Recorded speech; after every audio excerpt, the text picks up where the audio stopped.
this is 2 sheets before on Gaudir's drawing. This is 2 sheets. We just need to set up. So you made from 1:3 to 30 or so? Yeah, this elevation only.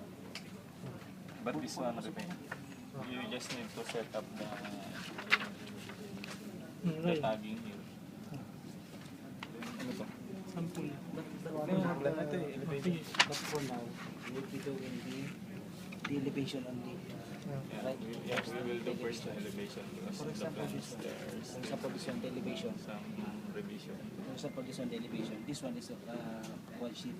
Then, if you place it in our A1 size, this one is You very will small. combine this. Si Architect Chris yung papaliwanag sa kasi Architect You will Ryan. combine this one in this So one. it's like this now. Oh. It's easy. You just actually their drawings is nice already.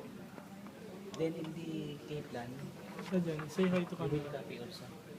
We will copy. Kay Mr. Butin. Mr. Butin. Say to hi to camera. We will upload it in